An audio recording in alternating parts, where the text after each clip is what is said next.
What's up, everybody? This is Excellence Personified, Brian Carson, and you are listening to the most excellent podcast in the world of professional wrestling, indie wrestling, any kind of wrestling. Doesn't matter. Wrestling Cheers, baby. Taking your way in the world today takes everything you got. Taking a break from all your worries sure would help a lot. Wouldn't you like to get away? Sometimes you want to go where everybody knows your name, and they're always glad you came. You want to go where you can see that troubles are all the same. You want to go where everybody knows your name. And welcome back to Wrestling Cheers, where everybody knows your name. I don't know, maybe not if we're live in the audience, but this is Wrestling Cheers. We'd like to talk about things going on Northeast Ohio independent wrestling scene. We preview shows, we review shows, and sometimes we even have interviews along the way. This is a review of AIW's Calling All Skeletons, the AIW Halloween Special. I'm your host, Justin Summers, and Wrestling Cheers is brought to you by Midwest Territory. Please rate, review, and subscribe your ever listened fine podcasts, whether it be Apple Podcasts, Google Podcasts, Stitcher, TuneIn, YouTube, Spotify, iHeartRadio, Pandora, Amazon Music, or Podbean. WrestlingCheers.podbean.com. Find us on Facebook, Twitter, and Instagram. Facebook.com/WrestlingCheers, Twitter.com/WrestlingCheers, Instagram.com/WrestlingCheers. Email, if you so choose, is WrestlingCheers@gmail.com. Like I said, this is a review for AIW's Calling All Skeletons. I've already introduced myself, and we have Butters with us. Hey, hi, hello. All my guys, gals, and non-binary pals. It is your friend Butters.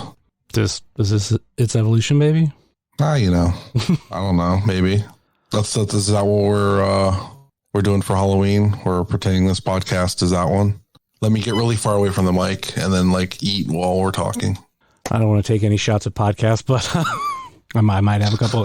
I might have nitpicks. I tease. I honestly have not listened to its evolution, baby, in a couple of years now. Maybe a year or so. I'm on kind of how do I put it in words? I'm listening, but I have my turn off moments. I'll just say this is sometimes they bash WWE or AEW way too much, and it's not standing up for that side, but it becomes that's exactly why I actually stopped, was just the constant bashing of AEW and there's only one match this week. It's okay, well that's what there is. You can either bend to it and be okay, it's we're gonna cover it and be whatever, or complain about it every single week because your voice means so much to them apparently. Yeah, I think one of my nitpicks as a podcaster, especially if you've done a podcast as long as they have, is have a format, and I feel they don't. They have a little bit of one, but it's very unorganized. But adding that to the fact of there's just a lot of bashing of whatever WWE or AEW does, or it's just it isn't what we want. Well, what you want isn't necessarily gonna happen all the time. So that's where I've kind of I've had points of if you're gonna bash it, make it funny. I mean, I've gotten to a point. If you make it funny, then it's it's excusable if you're gonna bash something if you're funny about it, because then okay, it's you can see the comedy in it or whatever, but just to sit there and complain, I don't want to listen to somebody complain. My life is too depressing to listen to people complain about shit on a podcast. I could just listen to people around me at work if I really wanted to do that. So, which that brings us to IW Internet Wrestling Guide. Yeah, the Indie Wrestling Guide. Yeah, I might have stopped listening to that recently too. So I don't know what you're talking about. I was about to say I kind of recently just stopped listening to it. Whatever. I love all them, but when I can tell there might be a certain bias from somebody who only knows so many wrestlers, and it's just these people that I really like are good and they should be on TV, but these people I don't know about, I'm not going to do any research on. I've kind of gotten to a point of yeah, I'm done. I love you guys, but well, he's on Brett's payroll, so yeah, it is what it is. So yeah, I've gotten to the point where it's I think I'm I literally just edit where I have to. I don't listen to the review anymore like I used to, and then I just put the music in where it needs to. It's very much a job at this point. I think because I was like 3 weeks behind on it. I think I just turned off the episode that you were on. No, it wasn't because of you. You didn't tune in to listen to my 1 minute interviews every week that, you know, I did, and I got to do more. We didn't do one on this week's episode. We had to take we were one short, because if we did it, we wouldn't have one for the Black Friday episode. So okay. I didn't do one this week, but we did Delirious last week, and I still have Isaiah Brunner, Jocelyn Navarro, and Alec Price coming up. Yeah, those are fun and all, but I don't know. I've gotten to the point where sometimes I just got to cut what I'm not enjoying as much, and that's right. That's kind of where I am. There's very similar nitpicks that I might have of its evolution to IW Guide. Speaking of podcasts, though, Super Fantastic is back. It is, which is super exciting, and I've been listening to it to and from work so that I could listen to it for more than just the 2 hours that it was. And I just finished it today on my way home, so I'm kind of bummed that I have to wait till Christmas for the next episode. But I have not listened to that episode yet. I haven't listened to anything since going on my trip. I figured you went on we should stop mention that you went on a nice trip after the Halloween show. Yes. Before I get into that, I will say I wanted to listen to a bunch of podcasts, but it turned into I either listened to music, particular albums, or just shuffling through my catalog, or watching stuff. I have a bunch of movies on my Vudu that I hadn't sat down and watched all the way or whatever. And on the way to San Antonio, I ended up finally sitting down and watching a movie that I'm going to say, and I'm going to guess 99% of the listeners are going to be like, what? Never heard of that movie. It's called The Jazz Singer. And it was a movie in the 80s starring Neil Diamond. And I recently realized that was a soundtrack that the song Love on the Rocks came from. And I'm a fan of that song. And that's actually, I've finally traced back to what it was, or why it was. It was because of the movie Saving Silverman.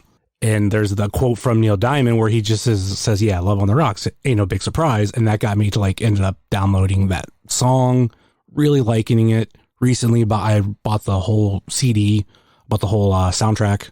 So I was like, well, I want to watch this movie. So I bought it off Vudu, and it's one of those movies that I have where I'm not going to sit down and watch it with my wife because she probably doesn't give a fuck. So I have to find times where I can enjoy it and not burden her with it. Well, on the way to San Antonio, we did have which I'll get into some of that stuff with it, the flights and San Antonio, but as we were going flying to San Antonio, we had a good amount of time, so I was like, let me see what movies I have that I can watch. And one of them, and I already had it downloaded, was on my, which is I had it downloaded on my phone, was The Jazz Singer, and I sat down and watched it, and I enjoyed it. Is it a movie I'm going to tell everybody to go out and see? Well, not necessarily. I mean, if you like Neil Diamond, I'm not huge into him, but this is kind of a bigger introduction of him. And also it stars the female co-lead, you would say, is Lucille Ball and Desi Arnaz's daughter, that I didn't realize it was her until I looked up some of the IMDb stuff afterwards. I'm like, oh shit, that's cool. She hasn't done much acting, but that was part of her acting credits. So and supposedly, so would you say your fandom for Neil Diamond, does it carry over to being a fan of Neil Diamond Cutter? No. No, it does not. But anyway, going with the trip. Okay, so we got a hotel room. It was a shitty hotel, but what we were paying for, it was under $50, I want to say, and we weren't even staying a full day. Check-in was at 3. I think we got there closer to 5 or something, and we were out of there by 5 in the morning. So it was what it was. It was a nice way to me to be able to go to the show, leave there, get a little bit of sleep. I was afraid I was going to get none. Surprisingly, I did get some sleep. And then we went to the airport. Only thing that sucked about me going to the airport, and it's one of those times that I'm really happy I thought ahead. I had my AirPods in my pocket, And this would be the first time I've ever went through the TSA shit, because I haven't flown since 96. So they have you put all your stuff in these bins, and it's like you have to have like certain electronics in one bin and other stuff in another bin, and you go through an x-ray machine, all this kind of bullshit. Well, I accidentally, in this chaos, like left behind my AirPods. Luckily for me, whenever I got one of my phones, I got like these Powerbeats headphones, and I had packed them because I was like, you'll never know if you're going to need them. So just pack them. Turns out I fucking needed them. Luckily for me, even though I did lose my AirPods, I did get them back.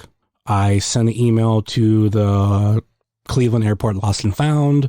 I had a pretty distinctive description of it because I have like a Browns AirPod case for it. And then like on that, there's like a clip that comes like standard with a lot of AirPod covers and cases and everything. And then on that, I had a silicone ring that before me and Amanda got married, I bought as like, well, number one, my wedding ring came in like the week of the wedding. So that was like something of just in case it doesn't come in time, I have this. And I just keep it on with my AirPods just to like keep track of it. So I was able to give like a very distinct description of what it looked like. And luckily they found it. And then whenever we came back in Monday night, I had to go to a particular like desk and they had it and all that kind of shit. But cool. So yeah, so I was actually like, fuck, I'm gonna have to spend like another $100 and buy another one. But no, luckily everything's good. So the whole flying experience was like kind of, that first day was questionable. Like, oh my God, like we're gonna run into a string of bad luck. Because first I lost my AirPods, and then we did get on the plane. Not too much of an issue there. I barely made it because I went down to like TSA to like double check, because that's where I swear I left it, and it turns out it was. But like where I was, I couldn't go back to the TSA because there was like this like do not enter sign. It was like exit only. I'm like, fuck. So by the time I get back to the terminal, like Amanda had already boarded, but they hadn't like closed boarding. So I was like, I made it like under the wire. We get to Charlotte, which was our first connection. We were supposed to go from Cleveland to Charlotte, Charlotte to Dallas, Dallas to San Antonio. So we get to Charlotte, and the plane that we were supposed to get on was delayed of flying out.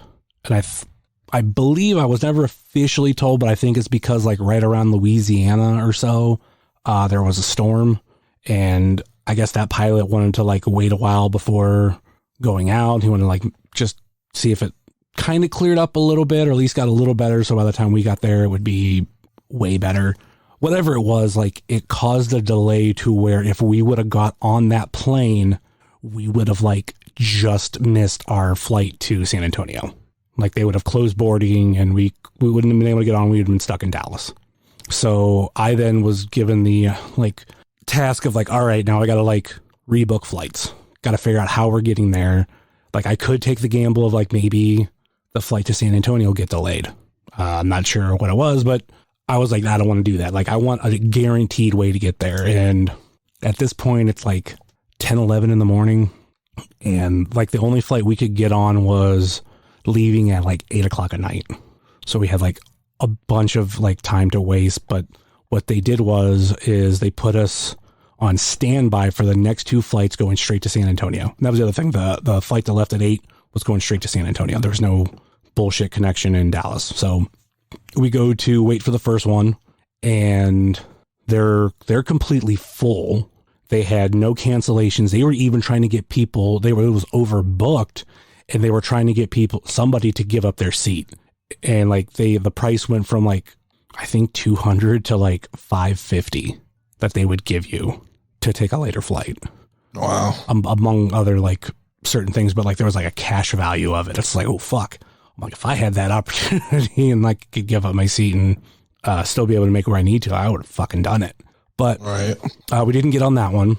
So it came down to like the second one. And if like the cool thing was like, if we could make either of those, we still had this like guaranteed seat on this third flight. Luckily, the second flight did have an opening. The only thing that sucked is me and Amanda weren't able to sit near each other, but we were just like, we're getting tired of waiting in this airport and jumping around from terminal to terminal that we just want to go. Just send us there. And luckily they were 2 seats just front and different rows, same seat. So, and we were, it was one in front of the other. So we did that. Get to San Antonio. I was supposed, like, original plans is I was going to meet my sister that day, but she has 2 jobs. She has like a regular job, and I guess she likes doing this like a haunted house as a side job type thing. She does like makeup and everything there. So by the time we got there, because at this point it's like, I want to say about 9-10 o'clock at night, maybe, she was already at her second job and couldn't make it, which fine. We had to rent a car, so she didn't have to like necessarily pick us up. Grabbed our rent-a-car. I fucked up in booking it. Luckily, this is one thing I have learned, and I think a lot more people should learn this, and it seems like common sense, but I watched it work. If you are in these situations, be nice. Show people kindness, and a lot of times they will work with you. When I booked everything, because I did like Priceline, luckily too, like no real big issues with Priceline. I think if you're going to somewhere like a big, like maybe tourist place, like New York City, I mean, it's not tourist, but there's, a lot of people going in and out of there, Orlando, LA, I think you might wind up some horror stories, but we were going to San Antonio, like no real big issues, but I fucked up in the rent-a-car because I don't have a credit card in my name. Amanda does. I put down her credit card name as her married name, but she hasn't gotten new credit cards yet with her married name on it. So I put down Summers instead of her maiden name, and they were like, oh, everything has to match. Luckily too, this is only one of the few times that I'm like, oh, thank God you have this with you. She actually still had like her old license with her that had her maiden name that actually went with her credit card. Mm-hmm. But they were like, we need to, like, it needs to match the reservation. And I'm like, instead of like being a dick, like, this is bullshit, blah, blah, blah. I'm like, well, what can we do? Just trying to figure out like, okay, I fucked up. Where do we go from here? What are the next available options for us? And just because of that, like, the person was willing to work with us. Like, they're like able, I don't know whether it was they were able to let it slide or whatever it was. They were happy to work with me. And I realized I fucked up. I wasn't putting that on anybody else. Like, dumbass, I just wasn't thinking right. So we ended up getting the car. Shit happens like that sometimes. So you got to just try to go with it. It's not, taking it out on them. That's probably like the first thing most everybody does. So when you didn't, they're probably like, oh, well, let me see what I can do. Cause like when I worked in customer service, if the person, like if they did something, like if they were willing to work with me and like, I'll be like, I'll try to do anything I can to help you. But if you just want to scream at me, then I'm not going to do anything. Like, I'm not even going to attempt it. So I totally, that's definitely the vibe you want to get to people is like, hey, like I messed up. Okay. What can we do? Like, can you, help me with this? So. Yeah. Even like not necessarily being to help me. I'm just like, hey, well, what's our other options? Like, I didn't know it was like, okay, like this, you'll get like certain amount refunded. You can do like, I was open to whatever. And the same thing like with the flights where like, I got the notification like almost as soon as we landed in Charlotte, like, hey, your flight to Dallas is delayed. You might not make your connection to San Antonio. Start looking up other options. So then I looked through a couple and like going through the app, it wasn't going to give me the same options as it would as somebody in person. So I went up to one of the flight desks and said like, hey, this is what's going on. What are my options? What's going on? And, she looked through everything. And obviously I was told like, you could go to Dallas and like figure out everything from there, or, you can get on this one later in the day. The one later day I had seen earlier and I'm like, oh man, sitting here and waiting till like 8 o'clock at night. Like that's like, we're only going to be here like 10 hours. But when she gave me the option, I was like, hey, like at least you'll know you'll get there. I'm like, yeah, that's true. But I think the key was like, we would be on standby. And every time I went to the standby desk, I wasn't like being a dick. I was just like, hey, checking in for the standby flight, what's the status? Like the first one, they were like, yeah, we're kind of overbooked for this one. You probably won't get on it. And I'm like, hey, we got a flight later in the day. Like that's guaranteed. If we get there sooner, that's great. If it doesn't work out here, I know there's other options. And then it was that second flight that I went to go check in. And they're like, yeah, we got open seats. They're just not going to be together. Is that fine? I'm like, yeah, just want to get there at this point. So I showed people kindness, and I watched so many people go up to these flight desks and just like give them issues, where it's just like, you're not necessarily going to get what you want if you do that. Like, the only way, and I don't even want to say only way, like, for you to get an attitude and like be in the right, if somebody, the customer service representative is like totally in the wrong, like 100% in the wrong. But even then, like, if you know, like you are 100% in the right, you don't need to even do that shit. Like, you can be aggravated, but you can take that issue to somebody else and be like, listen, this is what's going on over there. And someone will take your side, but you have to be 100% in the right without a question. So fast forward, going everything to getting into San Antonio, first stop, told everybody I was going to do it. First stop was Whataburger. After we got out of the airport, got me a barbecue chicken strip sandwich. That's my favorite thing they got. Oh, it was amazing. Then we checked into the hotel room. It was La Quinta. Very nice. Not like a super, super nice hotel, but like way everything was. We were on like a 6th floor, just and really close to the airport and a Whataburger and a Walmart. Like, perfect. The next day, let me see. We did a quick stop at the Walmart by us because it was like, there were certain things we couldn't pack, so let's go grab them. It's like stuff we need for the hotel room. And then I was like, all right, we'll go out and do a little bit of sightseeing. We weren't sure exactly when we were meeting with my sister at this point. It ended up being Sunday, and I'll get to that shortly. But we went to the Alamo.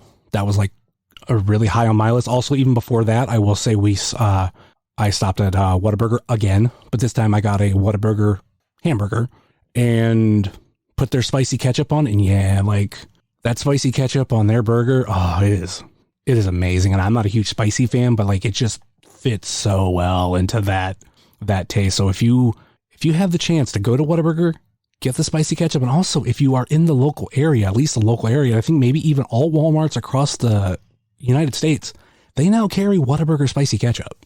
And I think that's fucking awesome. Like, people can say a lot of bad things about Walmart, and trust me, I get it, but they are pretty good at sharing like those local favorites. Like, you can get Duke's mayonnaise at Walmart, and that's like a staple of the Carolinas. And now I think they're doing the same thing with that. And I think they offer certain Quaker steak flavors. Sadly, they don't offer my barbecue that I really like, but they offer other ones there instead. Like, I think they do the like Louisiana liquors and all that kind of stuff. So yeah, if you're curious of what it tastes like, hit up a Walmart and try it for yourself. Like I said, I highly recommend. Free plug for Walmart this week. And Whataburger. Yes. So after that, we went to the Alamo. We just did the outside stuff, like took pictures in front of it, because at this point we weren't sure of like what was going on with my sister. So we wanted to make it if we needed to like leave, we could leave. So we just did that. And like, I looked right across the street from the Alamo. There was a Ripley's, believe it or not. I've never been to a Ripley's, believe it or not. And I've always wanted to go since I first heard about it when I was in 5th grade. So that was like really kind of a bucket list thing that we didn't realize was there. So we went there, and they offer like 4 different attractions with it that are like, you have regulars Ripley's, believe it or not. Then you have like a wax museum, you have an optical illusion thing, and you have a 4D theater. 4D theater was the only one we didn't get to do. We bought the tickets for everything, but we skipped it. And I'll say that in a lie in a minute. But Ripley's, believe it or not, fun as hell. Like, if you've never been to it, it's worth at least going to once. Then the wax museum. I've always wanted to go to a wax museum and get pictures with, wax figures of famous people, and even like characters and everything. Like, that was a fun little experience. Optical illusion thing, like, we kind of breezed through it. It wasn't as cool as I thought it was going to be, but there were still like some cool pictures that we were able to take and kind of like stuff to be in. So that was fun. We skipped the 4D theater because Amanda thought that SeaWorld closed at 6:00, and I believed her instead of looking it up myself, or even like having a red flag in my head that goes, why would an amusement park close at 6 o'clock? It turns out, if you ever went to a SeaWorld in Northeast Ohio, when we had the one in Cleveland or Aurora, whatever you want to call it, SeaWorld, Ohio. Loved it. SeaWorld's not the same anymore. At least this one isn't. And I don't know if they've changed in the 22 years since it closed. Potentially. But like, there were roller coasters at this SeaWorld. Like, yeah, there was none of that shit here. There was very little, like they had animals, but it wasn't as many as I remember. Like there wasn't a dolphin cove. There wasn't a shark encounter. Like there was like a little aquarium where they had like some sharks and some fish and everything. But like we were in and out of that within maybe 10 minutes.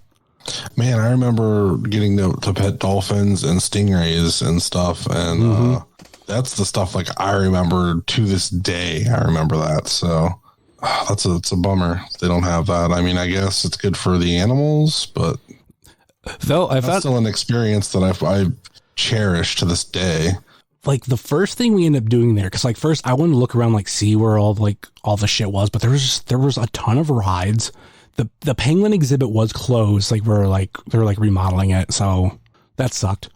But you know, there's just a lot more like roller coasters and rides and shit to where we couldn't go. But there's also this SeaWorld is divided up in like 3 different parks.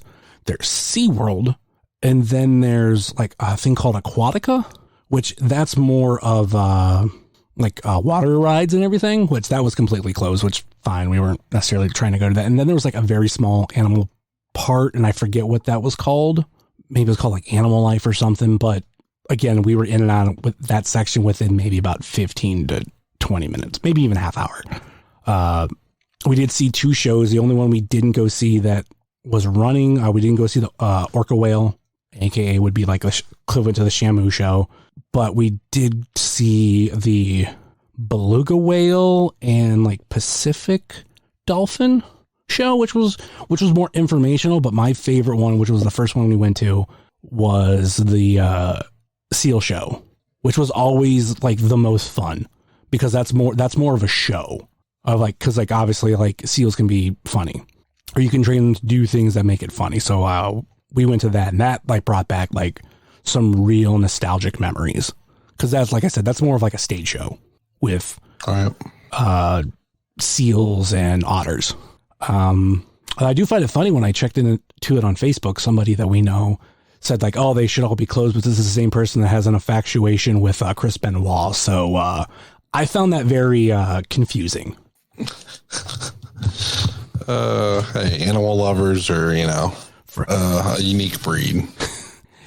I mean, like, I understand like the bullshit with SeaWorld. I never watched the documentary Blackfish, but apparently if you watch that, you'll be adamantly against that company forever. And that's why I never watched it, because I love the memories I have from it. I'll probably never get to go to one again, but I'm not going to ruin those memories with like a hard truth about life. No thanks. There's enough shit that's been ruined by that. Well, I'm going to keep the memories I do cherish, Well, there is that aspect of it. When that documentary came out, I was with my ex. And my ex not only watched that documentary, but even before it came out, she read the book that was not necessarily, based off of the documentary, was based off of it because it's a documentary, but it covered the same things. Mm-hmm. Even went into more details, and to the point like there was something that they didn't have in the documentary that I know from her was in the book, but I don't remember what it was. Now, I think when you think big picture here, there's probably just as many cons in going to SeaWorld as there's going to the zoo. There's going to be some good things that they're both going to do, but there has to be cons. And like, if we want to go, you can go to the professional wrestling route. Like, we've all supported WWE in one way or another. We've seen how bad that company can be. Mm-hmm. Like, it's definitely choosing your battles. But when I find the person who is adamantly for everything Chris Benoit, it's like, I don't know, man, maybe this isn't something you want to stick your flag into, because I know some other things that you are a huge fan of, and you don't care that they actually murdered their own child and wife. Like, come on, man. I might have deleted their comment too, because I was just like, yeah, that's a weird little we're a little hill to die on, but okay, whatever. But anyway, and I was kind of like, I didn't necessarily want to go to SeaWorld, but like we looked at like all the big places to go to. It was between that, Six Flags, and the San Diego Zoo. San Diego Zoo would have been fun, but we just went to, I think I just mentioned this too, like last week, though. The Toledo Zoo recently, we went there. So I was like, I didn't necessarily want to go to another full out zoo. Is it the San Diego or the San Antonio? San Antonio. I'm turning into my wife. She kept calling it San Diego too. Okay. But I would say San Antonio. But yeah, we didn't actually, if I was in San Diego, I probably would have went to the San Diego Zoo just because like that's a pretty famous zoo. But yeah, I didn't want to go to the San Antonio Zoo because we just went to the Toledo Zoo. And I wasn't sure how I would have felt about Six Flags, even though like we went to SeaWorld. We didn't fly any, or we didn't ride any of those rides. So I don't think I would have liked Six Flags. That and fuck the ticket prices for SeaWorld. Fucking $80 a piece. Wow. Yeah, I wasn't real happy about that. But we went, did all that. I think then after that, I wanted to go to this one mall that had a wrestling shop in it. Unfortunately, that store closed for the day early because, like, I mean, granted, like they were supposed to close at 7. We were there at like maybe about 20 till, and you know, lights were off, doors were closed. Oh, that's a bummer. Yeah, so I was like, fuck. And then like I wanted to go to like some record stores that day, but at this point, like a lot of them were closed. So we just went out for dinner, which was In-N-Out. I've realized I've gotten to the point I don't care for In-N-Out. I've had it twice now, and it was okay. In my head, I call it mid-in-out. It's. I was literally just gonna say, so it's mid. Yeah, it's. I prefer Whataburger, and I mean, it kind of got me sold on the chicken tender sandwich. So I think if I ever happen upon one, that will be what I get because I'm a big chicken fan. So. Yeah, it's like I said, barbecue sauce, and like it's on Texas toast too. It's on like a regular bun or nice or bread. Like, oh, it is. It's like hands down my favorite. The other big thing that they have there at Whataburger is the patty melt. Like a lot of people I know love the patty melt. I've had it once. I thought it was okay. Maybe it's just not necessarily my type of thing, but I would take the Whataburger over it. I would take a lot of the other menu items I've had over it, but the barbecue chicken strip sandwich is that's my fave. But yeah, In-N-Out, I just wasn't a big fan of. When I did finally meet my sister, and she brought one of my nephews with her, they both said, I guess California In-N-Out is like a whole lot different than Texas In-N-Out. So I'm like, all right, I'm going to take your word for it. And like, if I ever go to California, I'll try In-N-Out there. Like the first time I went, which was, you know, a handful of years ago, I got a double and fries and everything, but I didn't know about the whole animal style thing because it's something that's not necessarily on the menu. So this time I got my double and fries, both animal style, and yeah, wasn't impressed at all. Then let me see. Then that night, I like where we've gone with hotel rooms because now like we were able to like stream stuff from our phone or our accounts. Like I logged into my Google and we watched Black Phone right there on the hotel TV and didn't cost us any extra. So that was fun. That movie was very good. I've only heard one bad review on it, and then that person, like, I don't necessarily agree with a lot of their movie takes, so I was fine with it. Right on. Then fast forward now to Sunday. We figured this was going to be the day that, you know, I was going to meet my sister. We were going to spend like a lot of the day together. She wanted to get together at 4:00 at this Brazilian steakhouse, not Texas Day Brazil, but it was actually like kind of a fancy Brazilian steakhouse. Same thing as Texas Day Brazil, where you have like a little card of like a stop and go card of whether, you know, bring me, you know, you can stop by and bring me food, or, you know, I'm good for right now. But when I looked it up, when she told me like what the place was called, like even says like business casual recommended. I'm like, oh fuck, I didn't pack anything business casual. Like I packed fucking camo shorts and a bunch of t-shirts. I ain't got shit to, like, I'm gonna kind of stick out here, but no, it was fine. So finally meet my sister. Great. Just like sitting over this meal and like talking about a lot of stuff. She told me something about my dad that I did not know about. And it was kind of like huge news to me that I'll tell you off the air. It's not something I'm just going to throw out right now, but yeah, I was like, oh fuck, I didn't know about that. But everything like pre me being born, I know very little about with my dad. So this actually made a lot of stuff made sense of his life. Okay. So after that, they were like, hey, you know, what else you guys want to do? And it's just like, we left today open. Oh, even before that, since we had time, since we knew like we were meeting at, technically reservations were at 4:30, I was like, ooh, good, I got time. Let me pull up Discogs and see like some local record stores that I can go to. And I went to this one that was like in a mall, but it was kind of like set up like in this particular space, like people had booths set up similar to like a flea market, but some of these were a little bit more prominent of like, you can tell they've been there a lot longer, but it's not like an official size of a store. So I go to this one called CD Sam.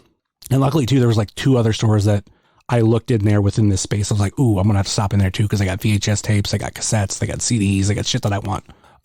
Went through all these records and all this stuff in CD Sam. And the one thing that I bought is something that I've wanted, and I looked up and it says it's an unofficial release, but I own it. So I'm unofficially going to count it.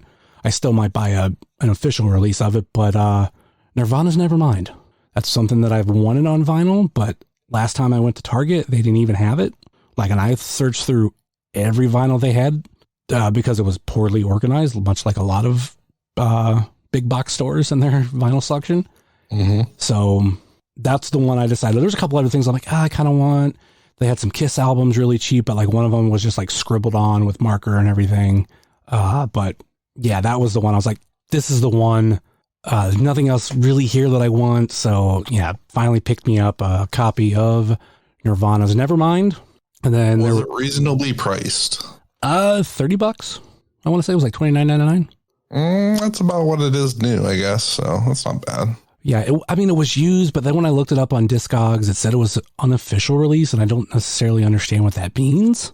So I gotta look that up. I mean, if I can eventually find the official Target re-release that came out recently, past like a handful of years, I'll pick that one up. That's because that's still on my list. Because if I get something like that, I'm like, all right, this is like official, and I have 2 copies, which I'm fine with owning multiple copies of albums. I have on vinyl alone, I got like 3 copies of Fleetwood Mac's Rumors, so is what it is. I think the Target one has like a different color record itself, so I think that's pretty cool. Yeah, that's kind of like a selling point of vinyl, where a lot of these store exclusives can be different.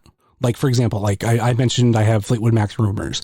I have one that's more of an original release where it's black, and I think there's like no barcode on it, so that normally means it's an older copy. And then I have 2 that I bought, one at Walmart and the other one that I bought at Target. The Walmart one, which I think I like better, it's clear. And I think that looks really, really cool for that album. And the Target version is gold, which is still cool. But after I bought it and opened it, I'm like, yeah, I kind of prefer the clear more than anything. So the 2 other stores we went to that were in that little thing, one of them didn't have like anything that I really wanted. One had like a really good selection of VHS tapes, and I was upset that it did not have Spice World, because they actually had like a good, like they had like just a ton. And I was like, oh, they gotta have Spice World if they have all these VHS tapes, and they didn't. But they actually had the Jazz Singer on VHS, so I was like, oh, I just watched this movie, so I'm gonna buy it now. Well, if I have me a physical copy. Then after that, I hit up Discogs again to see like some other places, and I picked this one called like Crazy Rhythms, and it was a little bit hard to find because it was, I don't know how to explain it, because it was like one of those things where there was the address and there was like a bunch of units, and it was literally like in the back, and the sign was facing the opposite direction. But I knew like the one on the road said it was there, so I was like, all right, I got to look through all this shit and figure out where this shop is. So all right, go in there.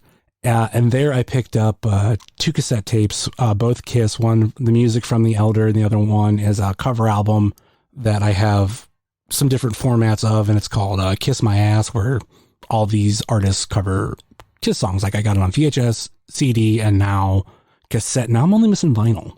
I almost picked up another VHS copy at one of those stores, but it was like $10, and I want to say I paid like $10 for the sealed copy I have. So I was like, I'll just get a cheap one somewhere further on down the road. And then after that, went out to eat, met my sister, met one of my nephews. I do have 2 nephews and a niece.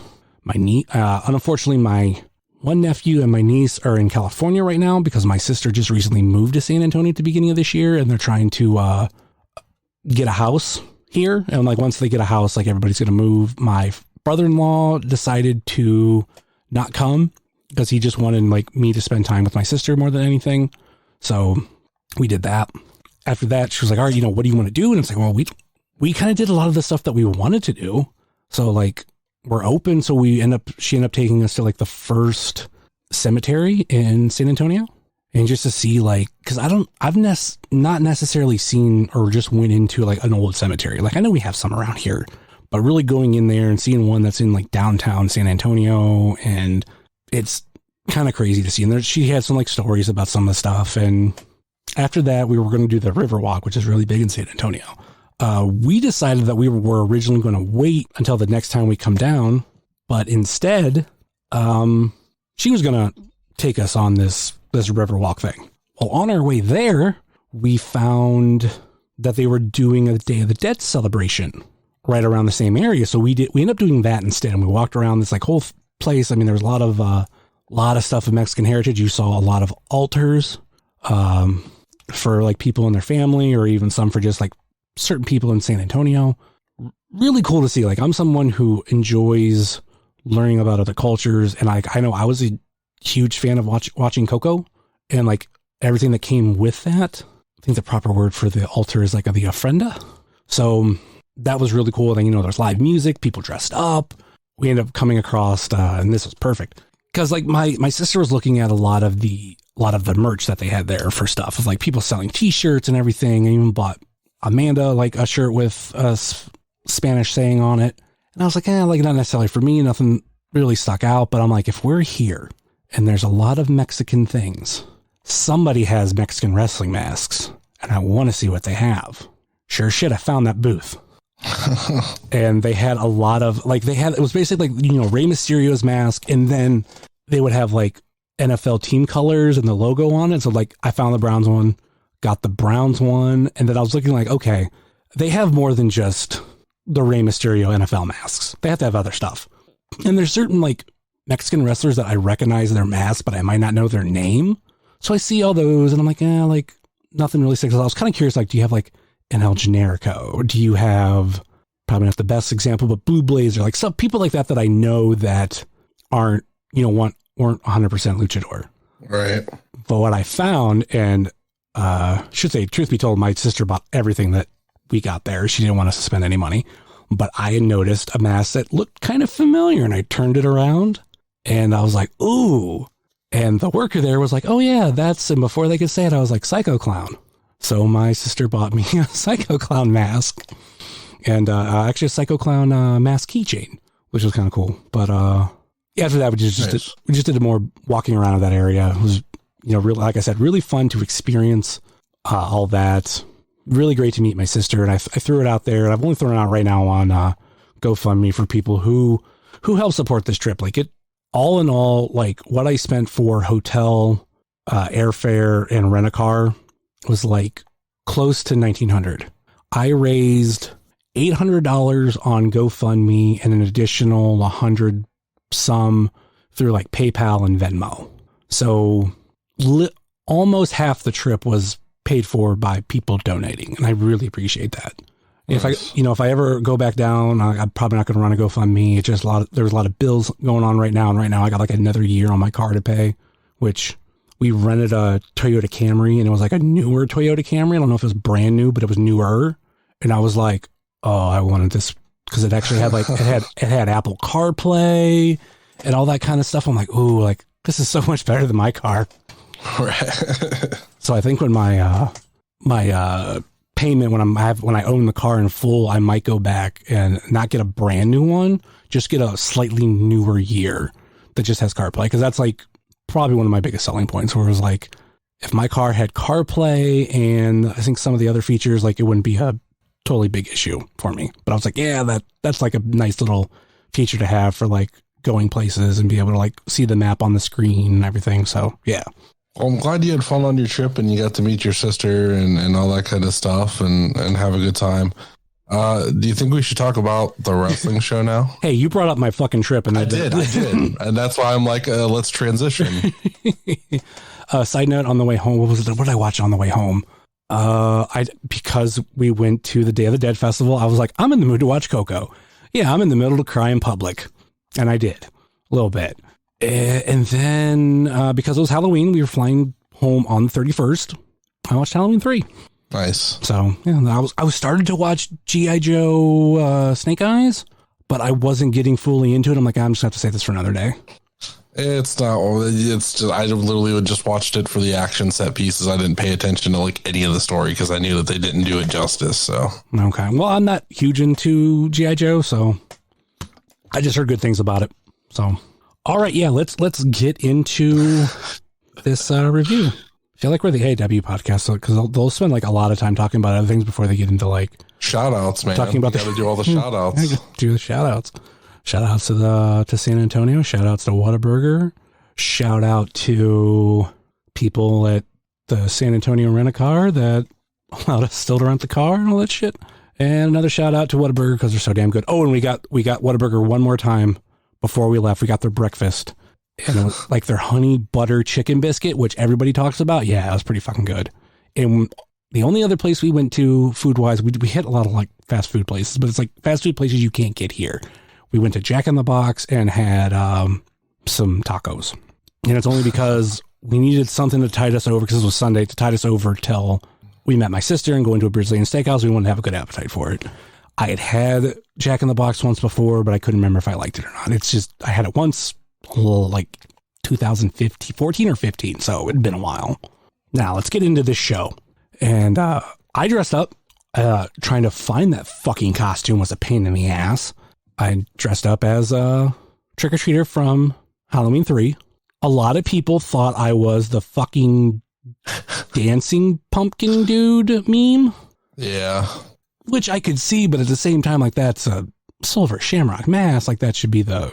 No, we're in a meme culture, brother. That's the first thing everybody's gonna think of. They're not gonna think of, the Halloween 3. Like now, maybe if there was 3 people that had the 3 masks, they might have even said like something ridiculous and be like, "Oh, you guys are the McDonald's buckets." Like, that's people just don't. It doesn't click for people. Like I did see a shirt that has that where it's the 3 silver shamrock masks, but it's the McDonald's pails.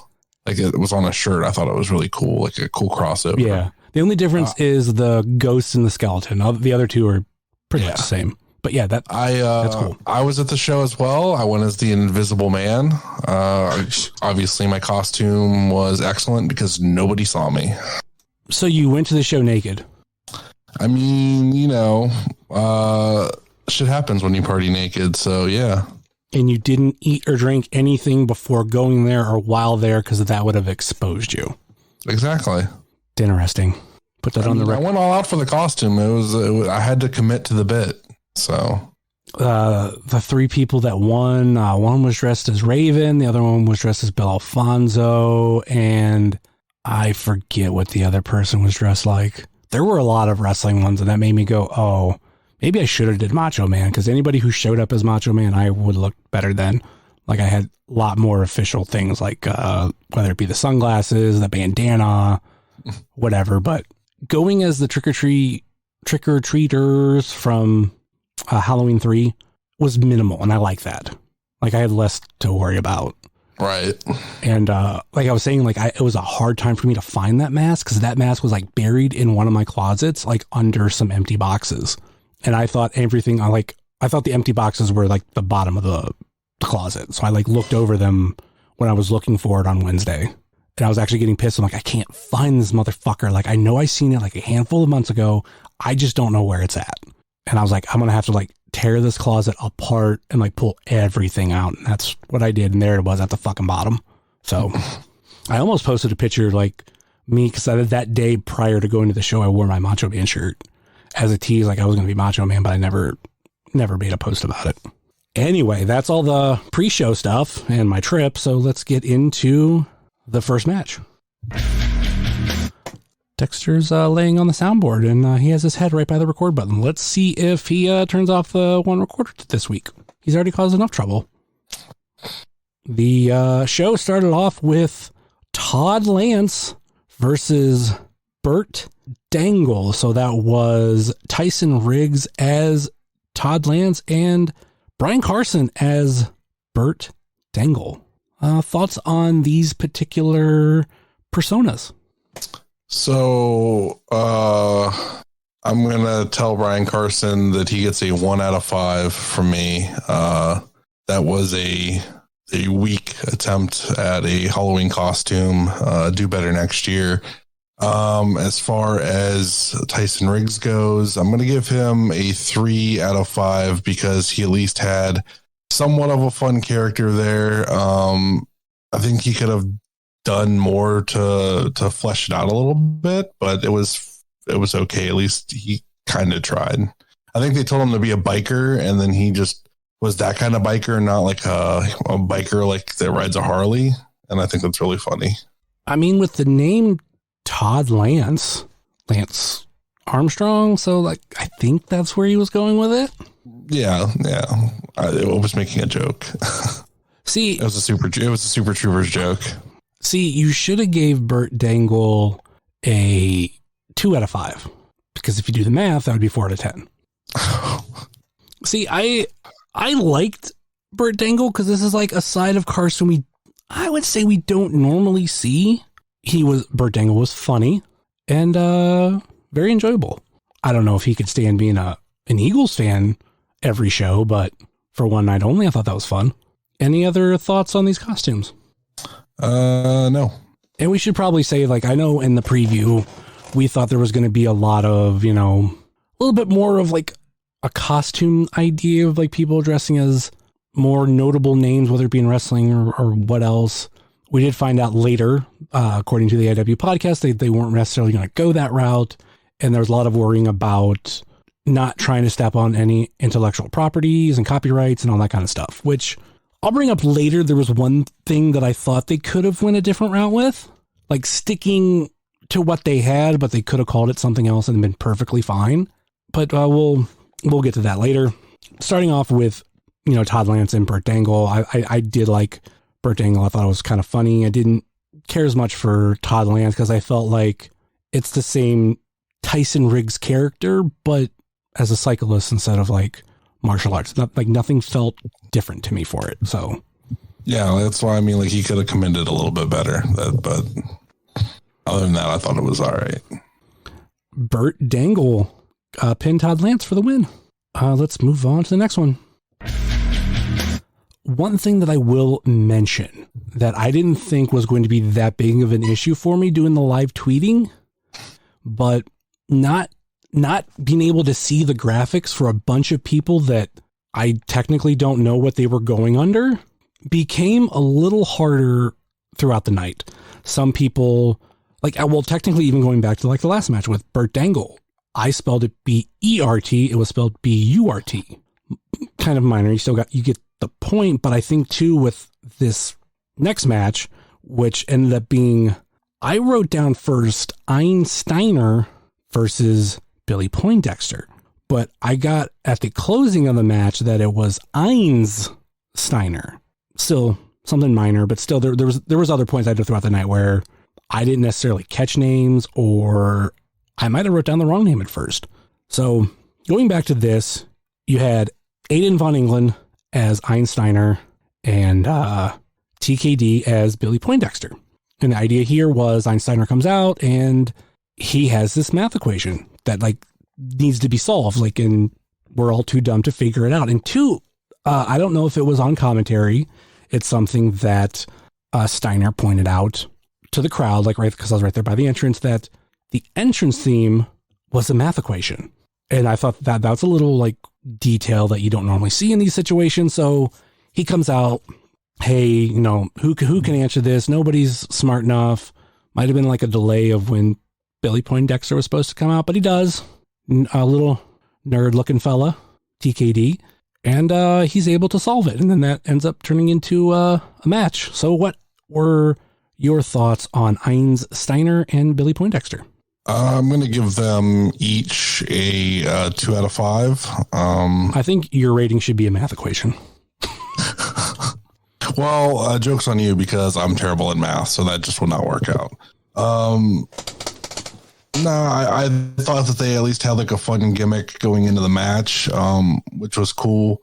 But yeah, I wasn't like super impressed with like the characters. So again, I was going to say, like, being early in the show, I'm fine with some of these characters because I think as we went on, characters got stronger.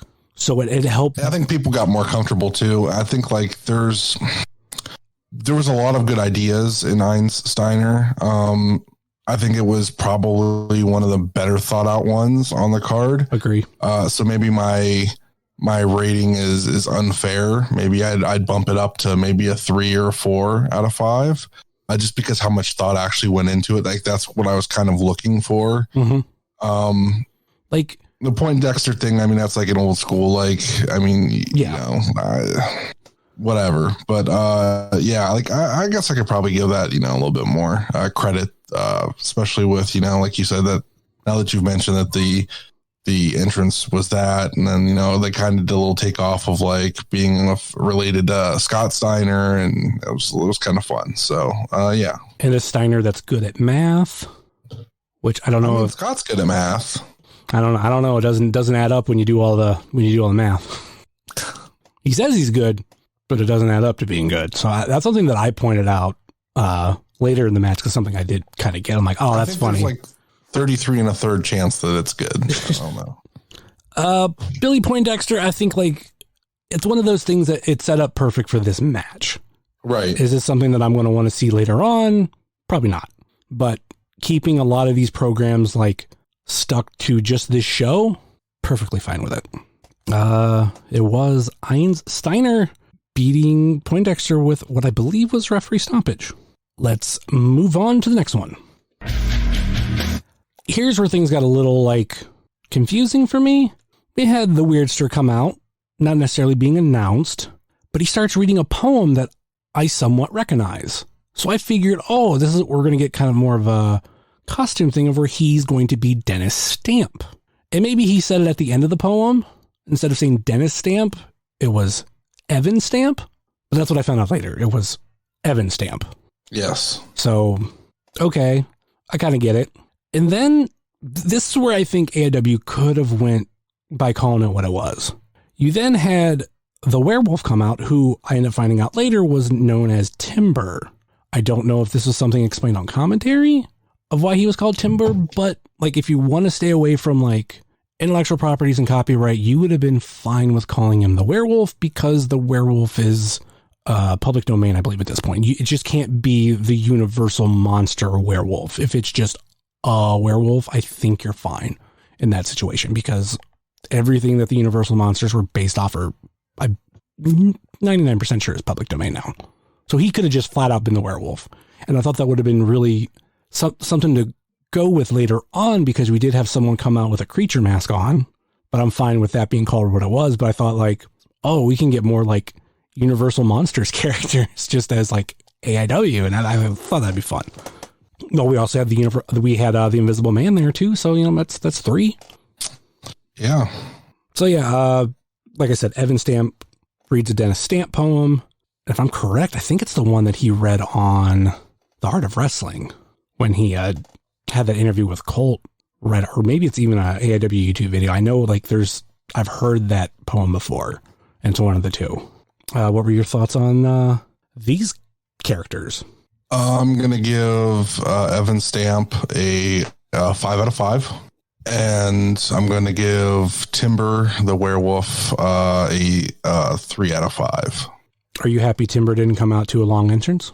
Yeah, you know, that's, I was impressed. I got to make a joke later on, because honestly, watching at home, wasn't really following along with your Twitter, so I didn't know who was who until I decided to go and see if like you knew, and then I could see that you had everybody listed, so I could see who was actually who, because on TV you really couldn't tell. You couldn't even tell the size difference with the other things that came up about later on. So I mean, there's a lot that you miss on the television compared to being there in person. So some of the wrestlers did kind of give hints online of what they would be, and this was one of them. it was Austin James as the werewolf, because he did tweet something about like, I hope there's not a full moon tonight. And it's something that like I didn't put a lot of thought into, but when he came out, I felt like it looked like him under the mask. And there were some points that I don't know if it showed on IWTV where the mask came off and you could clearly see it was him. But I thought that was a nice little touch of when you got tweets like that. And almost everybody, what for me was easy to tell who they were. There was even later on in the night, someone thought a wrestler was somebody else, but at the end of the match, their mask does come off and I was proven right. But we'll get to that later. I like the werewolf. Kind of liked it more than Evan Stamp. Maybe I wanted to see more commitment from the Weirdster. To me, like, all he did, like Dennis Stamp, was read the poem. Maybe he did dress up similar to him, but like I don't think Dennis Stamp has like an iconic look. So in this one, I'm preferring the werewolf over, or Timber versus Evan Stamp. And it was Evan Stamp pinning Timber for the win. Let's move on to the next one. Next up, we had Pickaxe Pete versus Open Tab Tommy Tequila. So that was the Duke versus Vic Vice. I refer to him as Pick-Ass Pete. Really working your brain to come up with that one. Yeah, you know, I got a bunch of likes on Twitter for it, so whatever. Oh, cool. And Tommy Tequila would have been a really great opponent if there would have been a serial killer on this show. And that's all I'll say about that. Costume wise, I'm going to go see Vic Vice committed to the bit of being drunk and trying to drink alcohol throughout the match. So I'm going to give him a 3 out of 5. The Duke was all right as a hardworking man that, you know, he supposedly loathes. So I'm going to give him a 3 out of 5 as well. I enjoyed Pickaxe Pete here. And then like coming out with the Dirt Boys, it was something that is just total opposite of what they normally do. So I felt like for this, it worked. And this is kind of where I felt like we learned like all tag teams were staying together. There wasn't going to be any breaking up. It wasn't going to be like, you know, Bitcoin versus Bitcoin or PME facing each other. Would you like to know the connection that their characters actually have to their other characters? Because there is a connection there. So them being the Bitcoin boys, one of the things that people do is mine for Bitcoin, and they were miners. So that was kind of the inside deal with that. If you didn't catch it, there was a joke that I had someone else yell because I didn't want to yell it. If you remember back with the Duke, like on his tights, like we're talking like 10 years ago, if not longer, where he would have on his tights, like I only date 10s or something like that. So I found a way for it to work for this. Exactly where you're going with it. Yeah, I found out a way for it to work for this whole thing. Because there's times where people yell like, hey, do you still only date 10s? And I was like, I wonder if he only dates minors. Yeah. So I didn't want to yell that. So notorious AIW yeller next to me decides to yell it instead.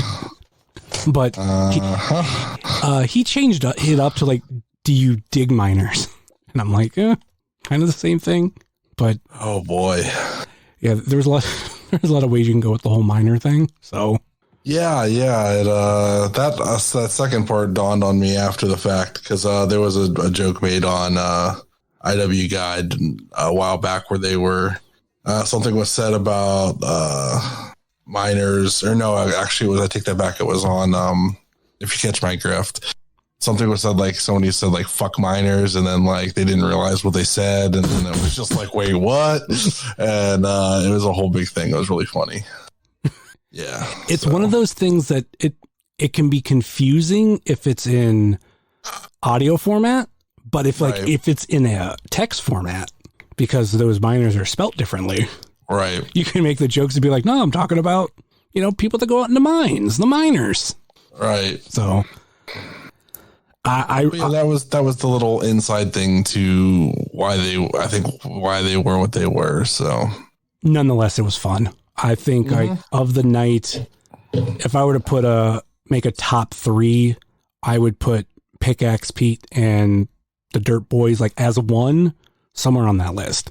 And when we get to the Dirt Boys match later, there was a crazy thing that happened, and I don't know if it showed on camera, but I saw it from my point of view, and it looked cool as fuck. And I unfortunately did not get a picture or video of it because I wasn't expecting it to happen.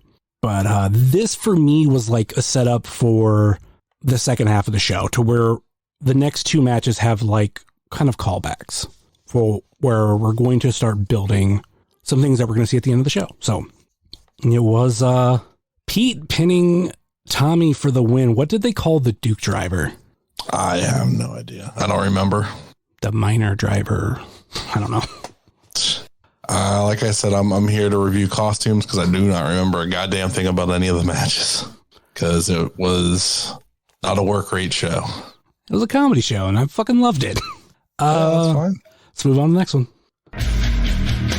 Next up, we had Swamp Man versus Hilljack, and it was Joshua Bishop as Swamp Man versus Hilljack. Allegedly. Maybe. We don't know for sure. Kind of covered body, but what I believe to be Joshua Bishop and Hilljack, Sam Holloway. I love the idea of Swamp Man. Yes, they did do the creature mask, and as much as I would like to have seen it being something like closer to the creature, for this it worked. It also had a hook for a hand. So, yes. So that was fun as well. And then seeing like a little bit more personality from Sam Holloway, aka Hilljack, was pretty fun too. Thoughts on these characters? I'm gonna go 5 out of 5 for the Swamp Man, and for Hilljack, I'm gonna go 3 out of 5. I think. Have any of these gimmicks something you would like to see again? So far, no. Okay. In fact, there was only one the entire night that I would like to see on a more permanent basis. It was Swamp Man winning via referee stoppage. After this, we went to... Or no, we did not go to intermission. We went to intermission after, did we? Fuck, I thought I had it written... I thought intermission was after this. I could be wrong. Yeah, I'm pretty sure. We went to intermission. Sure it was. Yeah, normally I put, comes back from intermission, but I had a lot of tweeting stuff going on to where I just kept going. So we did go to intermission, but we came back with this one, and the second half starts off with a fun one. If I got the name right, it was El Ninjos versus the Gravediggers. It was members only versus the production, and this was the first time we had somebody come back to AIW of El Ninja Uno. So it was El Ninja Uno and El Ninja Dos, and I think it was Gravedigger 1 and Gravedigger 2. I believe so. But that was fun to see. Match might have went on for maybe about 5 minutes or so, if that. And then all of a sudden, Right to Censor's music hits. And I look at them like, it better be who I think it is. It's fucking 9 to 5, and they are 9 to Censor. This turned into a triple threat match. In this moment right here, I was fucking dying because I said on the preview that I wanted like 9 to 5 to come out as themselves. It'd be like, no, this is stupid, blah, blah, blah. But instead, they do go with a costume, but they go with something that's close to what 9 to 5 is. And I felt like that was perfect. So as soon as they come out, and then especially when they announce that their name is 9 to Censor, and then what their gimmick names were for this particular show, like, I'm fucking there by the entranceway dying laughing. Like, huge pop for me. Thoughts on all three of these teams? So El Ninjos, I'm gonna go 2 out of 5, only because they both had Rey Mysterio masks and they could have used different masks. I think that would have been cooler. Gravediggers, I'm gonna go 4 out of 5. Biased as fuck. Face paint. Sorry, I thought I was on mute. What? Thought I was on mute. Sorry. I like the face paint. I like the outfits. And 9 to Censor, I'm going to give them 5 out of 5 because that was funny. If there's a way to use them, like, that was spot on. Yeah. As soon as I heard the music, I knew it was them. I'm like, oh, this is too funny. Just looking at the pictures, I'm laughing. It was the Gravediggers that picked up the win via pinfall. That was one thing with like the results I didn't bother doing of like putting like, especially with this match of like who pinned who. Like it was Derek and Ziggy pinning, I think, one of the members of Nine to Censor. I just can't tell who. Like even from the picture, and I was like, I'm not doing this aspect of it. So like a lot of the result tweets, I just kind of like put who won type thing. Didn't even tag whoever the actual wrestler was. Let's move on to the next one. See, I gotta make sure I didn't fuck up. I think I did. I did fuck up the tweet. Swaggy B versus DJ Skullcrusher. So it was Shaw Mason versus what somebody thought on Twitter was Casey Carrington. But I'm going to say this. We haven't seen Casey Carrington in AIW for a number of months. And earlier in the day, I did see Riley Rose. And even with like this kind of gimmick where you have a mask on, you have a hood on, you have like all these things to cover up who you are except for your hands. I kind of went with like certain mannerisms. And for me, I'm like, this looks like Riley Rose. At the end of the match, he ends up taking off the mask and, we see it's Riley Rose. Or technically, DJ Skullcrusher unmasking. But nonetheless, that is who it was. Thoughts on Swaggy B versus DJ Skullcrusher? Swaggy B gets a 5 out of 5 from me. Takes a lot of balls to do that character. And I think he did it well. DJ Skullcrusher, for somebody who doesn't really wrestle with a mask, I thought they did pretty decent with the mask on. I'm going to give him a 3 out of 5. Yeah, that's something I know that Riley Rose tweeted after the show about how he doesn't know how, like, there's wrestlers that do it every single match. And here he is, doing it one match. And he's like, fuck, this is hard enough for me. I love Swaggy P. I think I just have to not, I got to stop expecting Shaw Mason to be a heel because that never works out. So, nonetheless, I will say this, like, I didn't know who it was, like, obviously when they first came out, just like when the music hits, because we don't know who's who. But when, like, some people that I know who were, like, big Shaw Mason fans and they start going nuts, I'm like, all right, that's Shaw Mason. Like, this is his gimmick. Right. So, yeah, that I enjoyed that take on it, and having the music connection here between them, which I was told was explained on commentary, kind of worked too. But it was Swaggy pinning Skullcrusher for the win. Let's move on to the next one. We got the Dirt Boys versus Dancing Season in a coal miner's glove on a pole match. It was Bitcoin Boys versus Bulking Season. And the tag matches so far this night were fucking awesome. And this was no exception. We got the Dirt Boys being who they are. Then you got like Bulking Season coming out in like, tutus and everything. Like, this was entertaining as fuck. Thoughts on these two teams? Dirt Boys, I'm going to give a 4 out of 5 over Pickaxe Pete. And Dancing Season is going to get a 5 out of 5. And they are the only gimmick change that I would like to see going forward. I don't think that's going to happen. I think Arthur has kind of openly said, like, I think they could also wear kilts, and I would be okay with it. And they could be Scottish Season.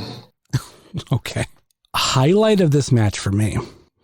So we have a moment towards the end where I think this is when the ref was knocked out. You had a member of Bulking Season in the corner right in front of me, and they had a chair in front of them, and you had Eric Taylor grabbing a pickaxe. And he goes to swing it, and then he ends up hitting the chair. I don't know if this picked up on Fight, but from my point of view, behind the chair, as the pickaxe went through it, there was a spark, and that made that look cool as fuck. But like I said, I didn't expect that to happen. Wasn't taking a video, wasn't taking a picture, but like that was like an oh fuck moment when it happened in a good way, not like oh fuck, like somebody's injured, but obviously since like, no one actually got struck with the pickaxe, just to see that spark and then see the pickaxe sticking right through the chair. It's like, oh, that's pretty cool. It was dancing season winning via pinfall. Let's move on to the next one. Next up, we had Bobby Buick coming out with a little bit of a stand-up routine. Maybe Steve Guy can take some notes. Versus Gabagool, aka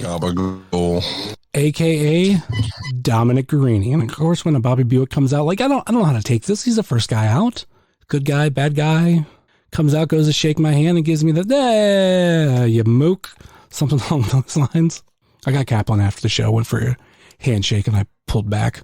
But nonetheless, to see this side of Kaplan was very fun.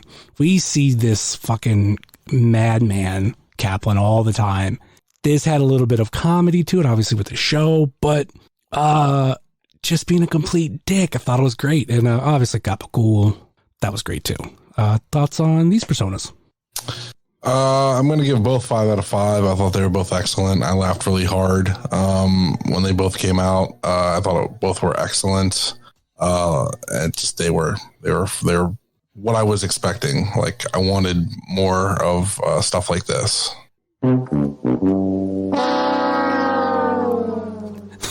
That was Dexter hitting the soundboard. I'm keeping that in. Oh, now you're going to lay on the soundboard. Nope, no, you're not. Fuck you too, Cat. Dexter did not like Gabagool.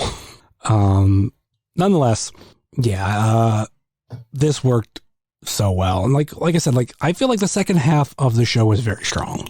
And even kind of going into like those first 2 matches before intermission. Like we're really starting to like build up. These characters are getting stronger.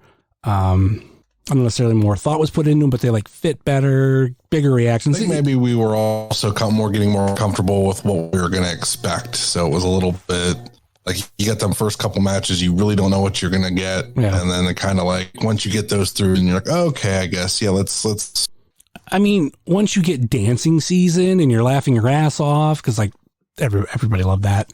And some of the other characters too, even prior to that, like, yeah, we're definitely getting into it more. And I think the cool thing with someone like Dom is I saw Dom, I think at the beginning of the show, maybe at intermission, and he had no face paint on. So here he comes out as Gabagool with some face paint. So it's just like, oh, that's cool. Like you kind of hid something from us. Like Derek, right. I think I saw during the first half, like walk around, because obviously with that face paint and everything, like it's somewhat noticeable.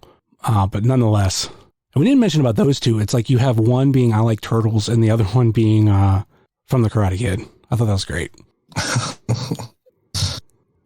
It was Gabagool pinning Buick for the win. Now let's get into the main event. This was one of the spots of the night that I will openly admit that since I didn't necessarily catch names, I was going to Twitter and looking for people posting screen grabs of the names so I can get these names right. We had, believe it or not, Deadliest C, which was PME, versus The Deadliest Catch, which was Wes Barkley and Josh Bishop again? Working 2 matches? Okay, I guess. Can we say how I don't know where they bought those raincoats and pants from, but they were somewhere on the cheap end, because those fuckers barely lasted 5 minutes in between both Wes and Bishop. So a great thing that did get picked up on Fight, and you probably heard it too in the audience, I think we're on the microphone for it, was Steve Guy was dressed as a pirate, and the Cowboys lassoed him and said, "Oh, pirate that doesn't get any booty," and that was pretty funny. 2 things about that. Number 1, okay. Right, like I'm telling you, literally within seconds before like some of those lines were said, I looked to the person next to me and I'm like, they really fucked up on having him being Steve the Pirate from Dodgeball. Because I'm noticing like there were a handful of people, like non-wrestlers, that were kind of more dressed up like for Halloween. So I thought that would work really well. Like you had one of the referees being Red Shoes. You had... I saw a photo of a referee with a zebra head on, which I thought was pretty funny. You also had a commentator dressed as like an Ohio State Buckeyes coach. I think it was one in particular, but I couldn't tell you. So I thought like, oh, okay, like Steve could have been Steve the Pirate, like been fine. And I'm telling you, seconds after I say that, fucking Philly Lasso or PME lassos Steve and calls him Steve the Pirate. And I'm like, whoop, there you go. Like within seconds. So that's the first part. The second part is I was talking to PME after the show, and supposedly that was a completely made up line from Philly that no one knew about. So that was not planned, and it went over really well. But yeah, I did obviously catch that. That was a fun little bit, I think, especially too with trying to add more of the characters of who Deadliest C was. I'm guessing it's supposed to be like the Deadliest Cowboys, but they wanted to go with the Deadliest Catch, so they said Deadliest C. I don't know. Thoughts? Yeah, I'm not sure what that was about. So I like them as Cowboys. I'm going to give them 4 out of 5. And for Deadliest Catch, who we had seen previously, I'm going to also give them 4 out of 5. I thought that was fun to bring them characters back. I don't know. Would you like to see PME as Cowboys all the time? The more I think about it, the more I think that might be kind of fun. I don't know. Team them with Manders or something. I don't know. I think for this show, it definitely worked. And I like them coming out with finger guns and the bandanas and doing like a slow walk. Like, I don't know. I thought that was entertaining for me. Just minor shit. I would give the Deadliest Catch a 4, but I think with the very cheap outfits, I would go down to a 3. Because like I said, those fuckers did not last. I can't blame them for that. I mean, that's not their fault. Who knows where they got those from? I mean, probably Wish. They came fresh from the ocean to have this match, and that just unfortunately that gear is made for being on a boat, not for being in a wrestling ring. I'm pretty sure the what do you want to call the pants and coats also came straight from the sea, but they came from Wish in China. So that's what happens when you get something like that. Probably took them like 1 month shipping and all that kind of shit, but they only paid like $3. And you had Bishop not really wearing much under it, just his fucking underwear. Wes wearing his like normal attire. You have people rooting for Wes like openly, and a couple times I was like, who the fuck's Wes? Seeing the graphic online, I figured that Wes was Frankie Finn, but Bishop was so caught up in it and he forgot what name it was, so he kept calling him like Fisherman Wes or something. Nonetheless, like for this being, because I was trying to figure out like, okay, like I said something like early in the show, like how the fuck do you have a main event for a show like this? Because we're not supposed to know like anybody on the card. So, and like obviously no titles are on the line. So like what's going to be main event worthy? And it comes down to the Rip City Shooters as Deadliest Catch. From an AIW standpoint, those two are main eventers. But you also have the fact of like they had been seen before. Granted, not an AIW ring or close to it. It was JCW. So like, but there's still something with them that make them a reason to be main event. And then you have, I don't know whether you want to call it music, but you have the Swamp Man's music hits and out he comes. So that throws a whole wrench in, like, is he Josh Bishop? Who is Swamp Man? But he comes out, helps out the Deadliest Catch, and Deadliest Catch win via pinfall. And then we have the whole total lack of kayfabe and keeping characters where Wes Barkley cuts a promo, or Frankie Finn cuts a promo on Eric Stevens. So that's how we ended the show. Thoughts on the show as a whole? It was cheesy in the best way, and I hope they do it again next year. If they do it again next year, I'm looking for someone with a witch mask from Halloween 3. Ed Batts did have a skeleton mask, but he didn't really wear it much, but he did show it to me. So if we found a third person, we could all three be the trick-or-treaters, or I just go as a completely different costume. It seems like the wrestling one's won, so maybe that's when I pull out all the Macho Man stuff. I don't know. But I know like a lot of people are wanting this to be a yearly thing, but we got to remember too, like Halloween jumps, and it's always going to be like probably either before, like rarely is it going to be on actual Halloween, kind of like obviously like this year. So because I know a lot of people like talking about like, oh, we'd have it every Halloween. It's like, yeah, but it's gonna have to be like the Thursday before. Like these are a Thursday show. It's not like Black Friday that's always on Friday. So yeah, that makes sense. Yeah, but yeah. Nonetheless, if we plan like a Halloween show every year at the Winchester Thursday before, maybe if the Thursday after, depending on if it's like Wednesday, I think that would be fun as hell. And they said like, tickets before this were doing pretty good. I didn't buy mine until door. And I know like, I think Pam and Stacy were the same way. So like we had a lot of people show up for this show and like really not knowing what to expect. I'm a huge fan of shows like this. My only drawback was the live tweeting, and something I did not think of, because every time we've had a mystery show, at least I know who that person was. And now it's, I have to like learn all these people, but maybe, a lot of these characters stay the same for next year. So it's going to be a little bit easier to remember. Eventually I'm going to sit down and watch this on Fight, but be somewhere down the road. But I think this will be a fun rewatch, much like No Sleep Till Brooklyn is. And I think that's the funny thing too. Something we were talking about, I think before the show or intermission, I was talking with somebody, and we were comparing it to No Sleep Till Brooklyn. And it's just like, well, look at that show. Like, yeah, you had like Colt Cabana, Kikutaro, Tracy Smothers, Grado. And the person I was talking to said like, yeah, like, all those guys could be funny, but they could really work too. And I'm like, yeah, except Tracy Smothers. Like, he gave you what he got at that point. Like, not a knock on the man, but like, he gave you what he could. But his matches are, you got what you would definitely expected from him. But nonetheless, Kikutaro, Colt Cabana, Grado, like, there was more to them than just comedy. And I felt like that's kind of what was this show too. We didn't necessarily go over the matches, but went over the costumes. But when I spent literally like half of this episode talking about my San Antonio trip, sorry if you didn't want to hear about it, but that was part of my weekend. But yeah, definitely something I hope we have yearly going forward, especially after like not having any Halloween shows like ever. So this is a fun thing to jump into. Any final thoughts or last minute words before we go? Check out If You Catch My Grift and the Indie Wrestling Guide, and follow me on Twitter at Charlie_Butters. And of course, you can find myself at jsummers330 on TikTok, Twitter, and Instagram, much like you can find the show on Facebook, Twitter, and Instagram.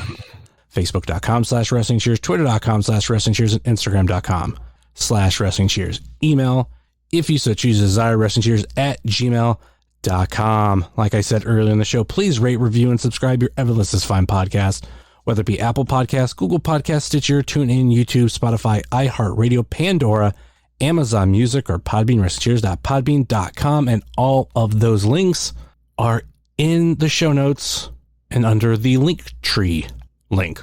Check out our podcast friends such as Pod Van Dam, Super Fantastic Podcast, It's Evolution Baby, The IndieCast, Sobros Network, Biff Radio, GameWorks Podcast, Powerbomb Jitsu, Spotlight Series, Fully Posable, Positively Pro Wrestling, IWTV Guide, If You Catch My Grift, At Odds with Wrestling, Marks with Mikes, X-Over, the Powell Driver Podcast, Tornado Tag Podcast, the Uncut Wrestling Podcast, This Ends at Prom, and Porch Talk. And check out our other non-podcasting friends such as The Mystery Men, Redline Radio, Mouse's Wrestling Adventures, VHS Party Tonight on Instagram, Danger Zone Video in Joliet, Tennessee, Heart of Gold, Toy Hio Toy Show, Time Capsule Toys, Stay Tough, Smokin' Jay's Barbecue, JCP Designs, Midwest Territory Southern Underground Pro, and the official graphic designer of Wrestling Cheers, Moy Boy Designs. That will do it for us here on Wrestling Cheers, where everybody knows your name, unless you're the Swamp Man and we don't know who you really are. Later.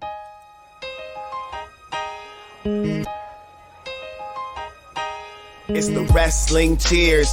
Get up on your feet, brightening your day in the middle of the week. And you gotta love the show. Yeah, you know it holds a title for the best podcast talking wrestling in Ohio. Finishing a cold one, take a load off. We ain't all about the prohibition like Josh, so we cheers and then we sit back. Other shows are in the trash, kinda like they Nick Stapp. Like the name is Matt Justice, wearing all the gold. Wrestling Cheers is coming to a close. The #1 podcast going in the game. And one day everybody's gonna know the name. It's the Wrestling Cheers. This is Platinum Max, signing off. Ohio, good night. The world, good night. We love you. We'll see you next week.